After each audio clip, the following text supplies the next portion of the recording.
Hello friends, welcome to my channel. இந்த வீடியோவில் நம்ம பார்க்க போகிறது பேசிக் சயின்ஸ் அண்ட் இன்ஜினியரிங்கில் ஃபிசிக்ஸ் டாபிக். மறக்காமல் என்னோடய சேனலுக்கு சப்ஸ்கிரைப் பண்ணுங்கள். ஃபிசிக்ஸ் சப்ஜெக்டில் என்னென்ன டாபிக்ஸ் இருக்குங்கிறத பார்க்கலாம். ஃபஸ்ட்டு சவுண்ட், லாக்டிஸ், ultrasonic flaw detector, X-ray radiography, interference fringes, Planck's quantum theory, laser and fibre optics. நம்ம சிலபஸில் இந்த டாபிக்ஸ் மட்டும்தான் இருக்குது. நம்ம இது வந்து இன்ஜினியரிங் ஃபிசிக்ஸ் 1 and 2 2 செமஸ்டரில் பார்த்துருப்போம். அதை கம்பைன் பண்ணி தான் இதில் இருக்குது. இது ஒரு இம்பார்ட்டண்டான சப்ஜெக்ட் தான். இதுலேருந்து கொஷின்ஸ் வந்து கண்டிப்பாக வந்துட்டுருக்கு. இதில் ஃபஸ்ட்டு டாபிக் சவுண்டை பற்றி பார்க்கலாம். சவுண்டுனா நமக்கு ஜென்ரலாகவே தெரியும், ஒலி. இதுக்கு வந்து டெஃபினிஷன் கொடுக்கணும் அப்படிங்கிற தேவையில்லை. சவுண்ட் அப்படின்னா இது என்னன்னு சொல்லலாம்னா, இது ஒரு ஃபார்ம் ஆஃப் எனர்ஜி அப்படின்னு சொல்லலாம். சவுண்டு வந்து எப்படி ப்ரொடியூஸ் ஆகும் அப்படின்னா, வைப்ரேஷன் ஆஃப் பாடி. இது ரொம்ப இம்பார்ட்டன்ட். வைப்ரேஷனால தான் நான் வைப்ரேட் ஆகிறதுனால தான் அந்த இடத்துக்கு ஒரு சவுண்டுங்கிறது ப்ரொடியூஸ் ஆகுது. அண்ட் தென் சவுண்ட் வந்து சவுண்டுக்கு வந்து ஒரு மீடியம் தேவை. ஒரு மீடியம் இருக்குது அப்படின்னா அதில் வந்து ப்ரொபகேட் ஆகி எல்லா டைரெக்ஷன்லேயும் போகும். இந்த ஃபார்ம் ஆஃப் வேவ்ஸில் போகும். அங்கே தான் வந்து சவுண்ட் வந்து ப்ரொடியூஸ் ஆகுது. அதில் ஒரு வைப்ரேஷன் அடக்கியில் தான் சவுண்டு வந்து ப்ரொடியூஸ் ஆகுது. ஸோ அதுக்கு வந்து என்னென்னா ஒரு மீடியம் தேவை. அந்த மீடியம் வழியாக தான் ப்ரொபகேட் ஆகி எல்லா டைரெக்ஷன்லேயும் ப்ரொபகேட் ஆகுது. இந்த ஃபார்ம் ஆஃப் வேவ்ஸாக ஃபார்ம் ஆகி இதாகுது. என்னென்ன மீடியம்லாம் வந்து சவுண்டு வந்து ப்ரொபகேட் ஆகும் அப்படின்னா, சாலிட்ஸ், லிக்விட்ஸ், கேஸ். இதெல்லாமே கேரஸ்டெட்டிக்ஸ் ஆஃப் சவுண்டுன்னு சொல்லுவோம். Solid, liquid, gas. இதில் வந்து மேக்ஸிமம் வேல்யூ வந்து எதில் இருக்கும், எந்த மீடியம் அப்படின்னா சாலிட்ஸில் மேக்ஸிமமாக இருக்கும். அண்ட் தென் கேஸில் மினிமமாக இருக்கும். இது கூட 1 மார்க்கில் கேட்கலாம். அண்ட் தென் இது ரொம்ப இம்பார்ட்டண்டான 1 மார்க்கு. சவுண்ட் வந்து எதில் ப்ரொபகேட் ஆகாது, இந்த 3 ஆப்ஷனையும் கொடுத்து எதில் ப்ரொபகேட் ஆகாது அப்படின்னு கேட்டாங்கன்னா வேக்கம். பிகாஸ் சவுண்ட் வந்து வேக்கமில் ப்ரொபகேட் ஆகாது. இது வந்து அண்ட் தென் ரீசன் சொல்லி கூட கேட்கலாம். எதனாலேனா இப்போ வந்து லைட் வந்து வேக்கமில் ப்ரொபகேட் ஆகும், சவுண்டு வந்து ஆகாது. எதனால அப்படின்னா, velocity of sound is always smaller than the velocity of light. இந்த வெலாசிட்டி வந்து கம்மியாக இருக்கிறதுனால தான் சவுண்ட் வந்து வேக்கமில் ப்ரொபகேட் ஆகிறது இல்லை. ஸோ இதுவும் இம்பார்ட்டன்ட். ரீசன் எதனால அப்படின்னா இதுதான் reason. And then sound may be reflected, refracted and scattered. 3மே நடக்கும். இதில் எது நடக்காது, இது டஸ் நாட் எக்ஸிபிட் அப்படின்னா போலரைசேஷன் நடக்காது. சம்டைம்ஸ் இன் டிரான்ஸ்வர்சல் மோடில் நடக்கும். பட் வந்து காமனாக கேட்டாங்க அப்படின்னா போலரைசேஷன் சவுண்டில் இது ஆகாது. நெக்ஸ்ட்டு வந்து கிளாசிஃபிகேஷன் ஆஃப் சவுண்டு. இப்போ சவுண்டுனா என்னென்னு பார்த்துட்டோம். அண்ட் தென் எப்படி ப்ரொடியூஸ் ஆகுதுங்கிறது பார்த்துட்டோம். கேரஸ்டெட்டிக் பார்த்துட்டோம். Next classification. ஃப்ரீக்வன்சி பேஸ் பண்ணி இது என்னவா கிளாஸிஃபை ஆகுதுன்னா 3 types: infra sound, ultra sound, audible sound. இப்போ வந்து ஆடிபிள் ரேஞ்ச் ஆஃப் நம்ம ஹியூமன் ஹியர் ஆடிபிள் ரேஞ்ச் அப்படின்னு கேட்டாங்கன்னா, ஆடிபிள் ரேஞ்ச் வந்து 20 Hz to 20 kHz. 20 Hz to 20 kHz or 20,000 hertz அப்படின்னு கூட சொல்லலாம். கிலோ ஹெட்ஸ்னாலே 10^3 தானே. ஸோ ஆடிபிள் ரேஞ்ச் அப்படின்னா இதுதான். இந்த ரேஞ்சுக்குள்ளே இருந்தால் தான் நமக்கு ஆடிபிள் ஆகும். ஸோ இது ரெண்டும் இன்ஆடிபிள்னு சொல்லுவோம். இன்ஆடிபிள் இன்ஃப்ரா சவுண்டும் அல்ட்ரா சவுண்டும். இன்ஃப்ரா சவுண்டு அப்படின்னா பிலோ 20 ஹெட்ஸ் அப்படின்னா இன்ஃப்ரா சவுண்டு. இது வந்து பிலோ 20 ஹெட்ஸ். அல்ட்ரா சவுண்டுங்கிறது எபோ 20 kHz. இதான் வந்து infra sound and ultra sound. Next audible ரேஞ்சில் 2 டைப்ஸ் இருக்குது. என்ன அப்படின்னா musical sound and noise. Musical sound and noise இதை வந்து எப்படி வந்து கிளாஸிஃபை பண்ணலான்னா, அந்த நாய்ஸ் லெவல் வச்சு சொல்கிறாங்க. எப்படின்னா மியூசிக்கல் சவுண்ட் அப்படின்னா இது வந்து ஒரு சீரியஸ் ஃப்ளோவில் இருக்கும். ரெகுலர் இன்டர்வல் ஆஃப் டைமில் ஒரு சீரியஸான ஒரு இதாக ஃப்ளோவாக இருந்துச்சு அப்படின்னா மியூசிக்கல் சவுண்டு. நாய்ஸ் நாய்ஸ்னாலே நமக்கு தெரியும்ல, இது ஒரு அன்பிளசன்ட். நம்ம வந்து கேட்குறது வந்து ஒரு அன்பிளசண்ட்டாக நாய்ஸியாக இருக்குது அப்படின்னு சொல்கிறோம்ல, ஜக்கிங்காக. இதில் வந்து இர்ரெகுலர் பீரியட்ஸ் அண்ட் ஆம்ப்ளிடியூட்ஸ்ன்னு சொல்லுவோம்.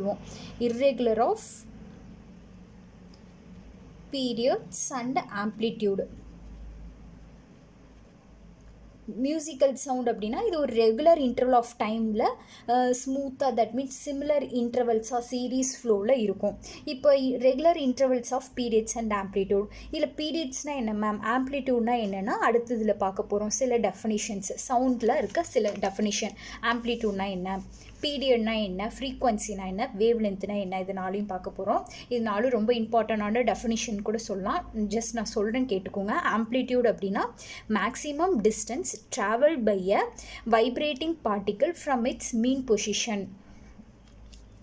அண்ட் தென் பீரியடுங்கிறது டீன் டினோட் பண்ணுவோம். Time taken by an vibrating particle to complete one vibration. That mean amplitudeனா ஒரு மேக்ஸிமம் ஒரு வைப்ரேஷன் ஆனால் தான் அங்கே சவுண்ட் ப்ரொடியூஸ் ஆகுதுன்னு சொன்னோம் இல்லையா. அதில் வந்து மேக்ஸிமம் டிஸ்டன்ஸ் எவ்வளோ ட்ராவல் ஆகிருக்கு, அதோட ஒரிஜினல் மீன் பொசிஷன்லேருந்து எவ்வளோ ட்ராவல் ஆகிருக்கு அப்படின்னு சொல்கிறது ஆம்ப்ளிடியூடு. பீரியட் அப்படிங்கிறது அந்த வைப்ரேஷன் வந்து ஒரு வைப்ரேஷன் கம்ப்ளீட் ஆகிறதுக்கு எவ்வளோ டைம் டேக்கன் ஆயிருக்குங்கிறது பீரியட் டீன்னு சொல்கிறோம். ஃப்ரீக்வன்சிங்கிறது சிம்பிளாக ரெசிப்ரோக்கல் ஆஃப் பீரியட்னு சொல்லுவோம். அந்த வந்து frequency of the vibrating particle is equal to the number of vibration made by the particle in 1 செகண்டில் இதாகிறதுக்கு ஈக்குவல் அப்படின்னு சொல்கிறோம். சிம்பிளாக இது வந்து ரெசிப்ரோக்கல் ஆஃப் பீரியட் அப்படின்னு சொல்கிறோம். நெக்ஸ்ட்டு வேவ் லென்த்னா லாம்பிடான் டினோட் பண்ணுவோம். Distance between 2 successive points which are in the same state of vibration. ரெண்டு பாயிண்ட்டும் வந்து அதோட டிஸ்டன்ஸ் வந்து ஒரே ஸ்டேட்லேருந்து 2 டைம் அது கவர் ஆகிறதுக்கு பேர் வேவ் லென்த்து. இதை வந்து சேம் ஸ்டேட் அப்படிங்கிறது நம்ம அடுத்து பார்ப்போம். அது என்ன ஸ்டேட்ஸ் அப்படிங்கிறது, வேவ்ஸில் டைப்ஸ் இருக்குது, அதுதான் இதில் பார்க்க போகிறோம். நெக்ஸ்ட்டு வந்து வேவ் மோஷன். வேவ் மோஷன் அப்படின்னா இது வந்து நான் சவுண்டுனா என்னன்னு சொல்லியிருக்கேன். இது வந்து வைப்ரேஷன் மூலிமா தான் ப்ரொடியூஸ் ஆகும். அது சவுண்டுக்கு வந்து ஒரு மீடியம் தேவை. அது வழியாக ப்ரொபகேட் ஆகி எல்லா டைரக்ஷன்லேயும் ப்ரொபகேட் ஆகும், ஆல் டைரக்ஷன். எப்படி இது ப்ரொபகேட் ஆகி இந்த ஃபார்ம் ஆஃப் வேவில் இதாகும், அதுதான் வந்து வேவ் மோஷன். இப்போ ஜென்ரலாக வேவ் அப்படின்னா மெக்கானிக்கல் வேவ், எலக்ட்ரோ மேக்னெட்டிக்கல் வேவ்னு இருக்குது. Sound is and mechanical wave. Mechanical வேவ்க்கு எக்ஸாம்பிள் சவுண்டு. இதுவே எலக்ட்ரோ மேக்னெட்டிக் வேவ் அப்படின்னா அது லைட், ஆப்டிக்கல், அதெல்லாம் வந்து எலக்ட்ரோ மேக்னெட்டிக் வேவ்ஸ்ன்னு சொல்லுவோம். இது சவுண்டுங்கிறது மெக்கானிக்கல் வேவ். இதில் வந்து longitudinal wave motion, transverse wave motion இருக்குது. லாங்கிடியூடல் அப்படின்னா இது வந்து parallel to propagation of medium, propagation of sound. Propagation ஆகுது இல்லையா, சவுண்ட் ப்ரொபகேட் ஆகிறதுக்கு வந்து பேரலாக இருக்கும். டிரான்ஸ்வர்ஸ் அப்படின்னா பர்பண்டிகுலராக இருக்கும். பர்பண்டிகுலராக இருக்கும். இது வந்து பேரலாக இருக்கும். இப்போ வந்து ஃபார் எக்ஸாம்பிள், இப்போ லாங்கிடியூடல் அப்படின்னா இப்போ ஒரு எக்ஸாம்பிளுக்கு நான் சொல்கிறேன். இப்போது நம்ம கல் எடுத்து, ஒரு ஸ்டோன் எடுத்து நம்ம தண்ணியில் தூக்கி எறிகிறோம். தூக்கி எறியும் போது அது வந்து டைரெக்டாக உள்ள தண்ணிக்குள்ளே விழுகுது. பட் வாட்டர் சர்ஃபேஸில் இருக்கிறது எல்லாத்துலேயும் எல்லா டைரக்ஷன்லேயும் ஒரு டிஸ்டர்பன்ஸ் நடக்குதா, ஒரு வைப்ரேஷன் நடக்குதா, அங்கே சவுண்ட் க்ரியேட் ஆகுதா, இதுதான் வந்து வேவ் மோஷன் சொல்லுவோம். இப்போ தூக்கி போடும்போது அந்த கல் வந்து ஒரு இடத்துல தான் விழுகுது. பட் வந்து அது டிஸ்டர்ப் ஆகிறது வந்து வாட்டர் சர்ஃபேஸில் ஃபுல்லாக, அந்த இடம் ஃபுல்லாக வந்து ஆல் டைரக்ஷன்லேயும் வந்து ஒரு டிஸ்டர்பன்ஸ் இதாகுது இல்லை. இதுதான் வந்து நம்ம சவுண்ட் இதுன்னு சொல்லுவோம். இது லாங்கிடியூடல் வேவ் அப்படின்னா இது வந்து அந்த ப்ரொபகேஷனுக்கு பேரலாக இருந்துச்சுன்னா லாங்கிடியூடல், அது பர்பண்டிகுலராக இருந்துச்சுன்னா டிரான்ஸ்வர்ஸ் வேவ் மோஷன் அப்படின்னு சொல்கிறோம் சிம்பிளாக. இப்போ வந்து லாங்கிடியூடல் அப்படின்னா இது வந்து டியூனிங் ஃப்ரோக்குன்னு சொல்லுவோம். இது வந்து 2 or 4 மோஷனில் இப்படி தான் மூவ் ஆகும், இந்த டைரக்ஷனில் மூவ் ஆகும், ரைட்டு லெஃப்டில் மூவ் ஆகும். 2 or 4 மோஷன்னு சொல்லுவோம். இது வந்து ரைட்டில் போச்சு அப்படின்னா இதில் வந்து 2 ஸ்டேட்ஸ் இருக்குது. நம்ம முன்னாடி ப்ரீவியஸாக பார்த்தோம் இல்லையா, வேவில் வந்து 2 successive points where are in same state of வைப்ரேஷனில் இருக்கணும் அப்படின்னு. அந்த சேம் ஸ்டேட்னா என்னங்கிறது இந்த வேவ் மோஷனில் பார்க்க போகிறோம். அது என்ன ஸ்டேட் அப்படின்னா, ஒன்று கம்ப்ரெஷன் ஸ்டேட்டு, இன்னொன்று ரேர் ஃப்ராக்ஷன். இப்போ இந்த டியூனிங் ஃப்ரோக் வந்து ரைட் சைடில் மூவ் ஆச்சு, ரைட் சைடு அப்படின்னா இது வந்து கம்ப்ரெஷன்.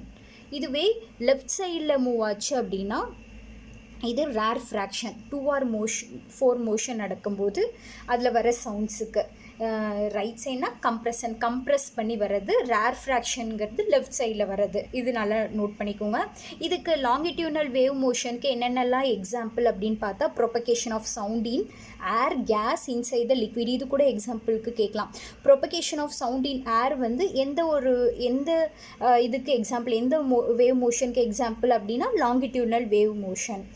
அண்ட் தென் நெக்ஸ்ட் வந்து டிரான்ஸ்வர்சல் வேவ் மோஷன். இதுலேயும் அதே போல் 2 இது இருக்குது. இது வந்து இதுக்கு வந்து ப்ரொபகேஷன் ஆஃப் மீடியம்க்கு வந்து பர்பண்டிகுலராக இருக்குன்னு சொன்னேன் இல்லையா.